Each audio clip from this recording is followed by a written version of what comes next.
E os militares, então, influenciados com a pujança do poder, porque o poder, às vezes, ele é efêmero demais. O que ele é? Ele é rápido, é ligeiro, ele passa e ninguém vê o poder passar.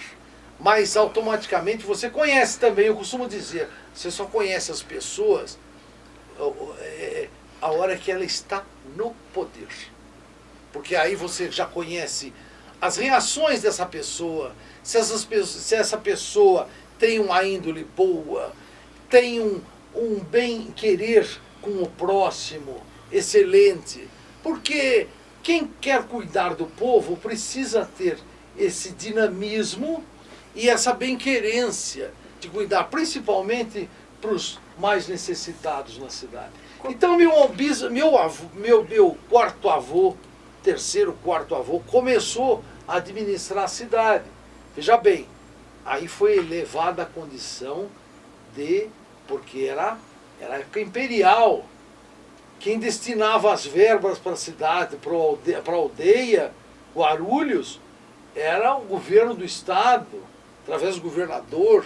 Então faziam essas concepções e essas determinações.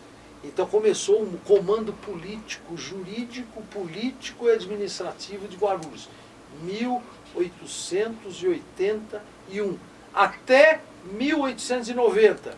Deixa eu cortar um pouquinho, porque Tá.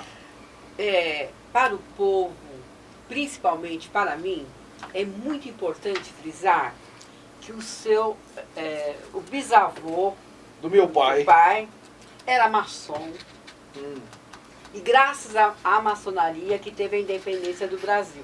Sim, 1822, né? Essa é a realidade, não é? realidade. Aquela história que conta para os alunos do fundamental, às vezes até do médio. Teve uma participação muito maiúscula a maçonaria, é bem verdade. Assim como todos os presidentes que foram eleitos no Brasil tiveram uma sucessão de poder e de entrosamento com a maçonaria e até com as sociedades e entidades que necessariamente estão aí até hoje, mais recentemente, como é o caso do Rotary, do Lions, os clubes de serviço da cidade, quer dizer, integraram mais recentemente isso, que nós tivemos em relação essas prestadoras de serviços de forma desprendida, né? Uma filantropia, de forma desprendida na cidade, em épocas mais próximas, como dizemos na história, época contemporânea. Então, deixa eu cortar mais uma vez aqui, senão o que eu quero não vai sair, aí você fala mais isso aí. É muito importante saber que o seu pai é o bisneto, primeiro prefeito. Que tem uma rua lá em Santana com o nome dele, porque Sim. a propriedade de vocês era Vila Galvão, tudo ali. Era uma fazenda, Galvão, fazenda, a fazenda, né? Era toda a Vila Galvão e se estendia até Santana. Sim. Mas mais que tudo isso, gente, eu acho que esse momento é precioso, mas de muita preciosidade, que é o momento da gente estar falando da história, né? Não é só história escrita, é história falada, né? Sim. A imprensa falada não é só escrita. Então eu sei, você vai falar aqui para a população, que o bisavô do seu pai era super amigo de Dom Pedro. Sim.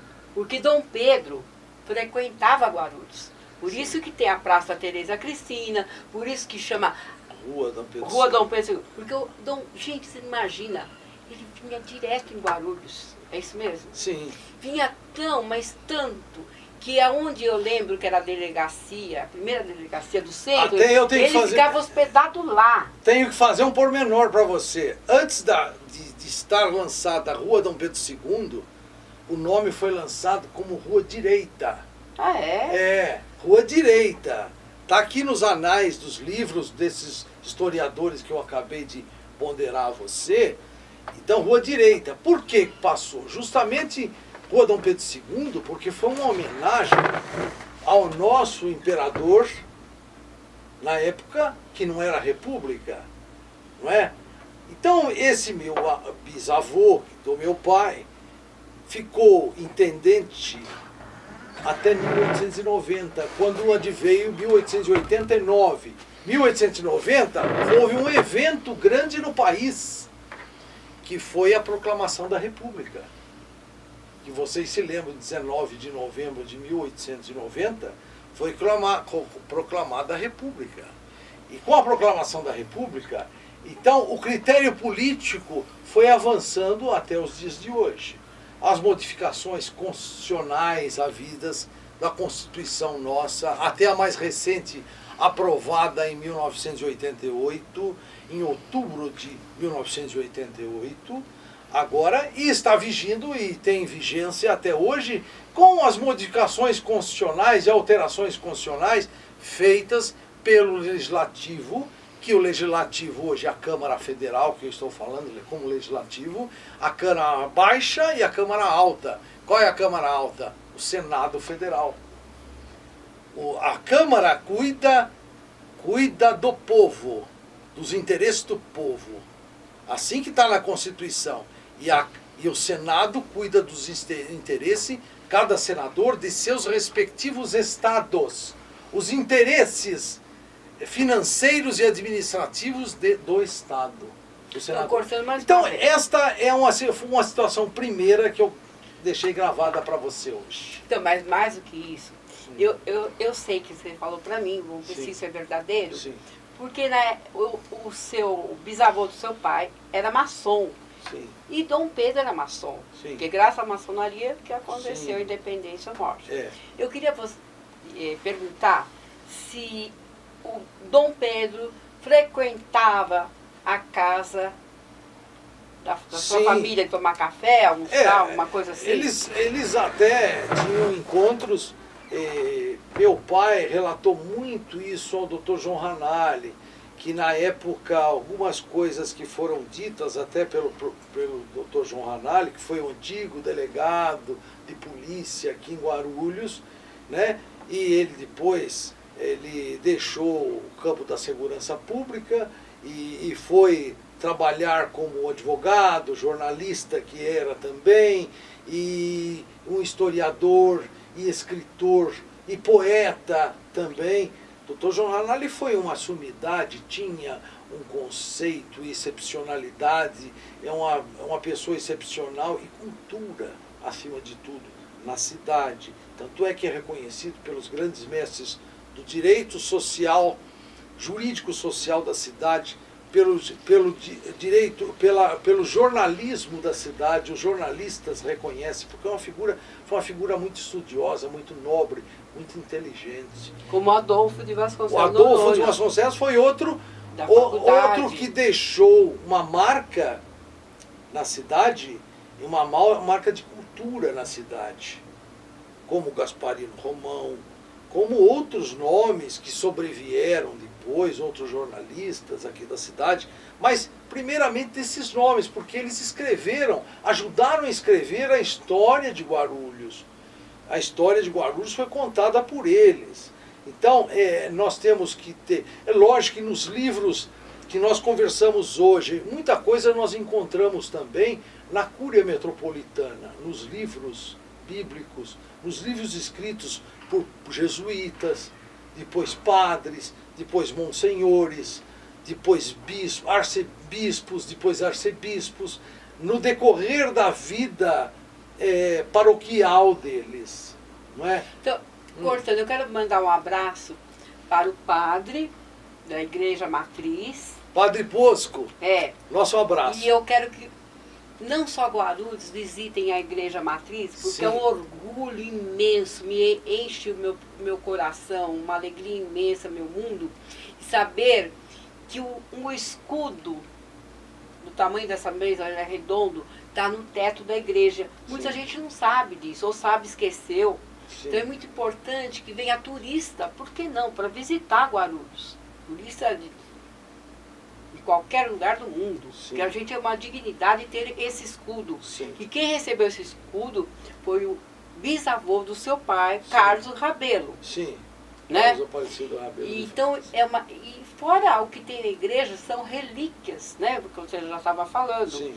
E eu lembro que muita gente fala, os antigos de Guarulhos, que onde era a delegacia, Sim. ali, que o Dom Pedro ficava ali, porque ali tinha um conselheiro dele, que quando ele vinha para Guarulhos, que o nosso grande ouro está em Lavras, que está no livro que eu já li, Sim. está em Lavras, tem que frisar isso, ele vinha com os navios para levar esse ouro para Portugal. Concorda? Sim. E naquele tempo, o imposto de Portugal era da família real. Sim. Real, imperial, sei lá. É. Mas o dinheiro do Brasil era pago também para a família do rei de Portugal. E era muito caro, muito caro. Mas hoje, revendo tudo isso, o imposto de Guarulhos, gente, acho que é muito mais caro do que daquele tempo. Aí Eu umas- tenho amigos que até falam assim, que quer que volte, né, o reinado. Porque o imposto é tão caro, tão caro. Imposto é sinônimo de desemprego, gente. Vamos abrir os olhos. Sabe? Brasil, levanta! Nasce, renasce. Porque não dá esse imposto. As empresas fecham. Não tem emprego para ninguém. Infelizmente, falam de imposto, fala, eu vou cobrar dos ricos muito imposto, dos pobres. É mentira, isso é uma mentira. Sabe? A gente está com os olhos vendados. Então, levanta, Brasil. Vamos dançar para esse imposto diminuir. Não só em Guarulhos. No Brasil inteiro, até do mundo, não sei. Então, tem que diminuir. Então, falando disso, quem ficava hospedado ali era Dom Pedro. Qual era o nome desse conselheiro? Deixa eu só terminar. Ele vinha aqui, depois ele ia sempre visitar a Marquesa de Santos. E da Estrada Velha, a história também, de São Paulo.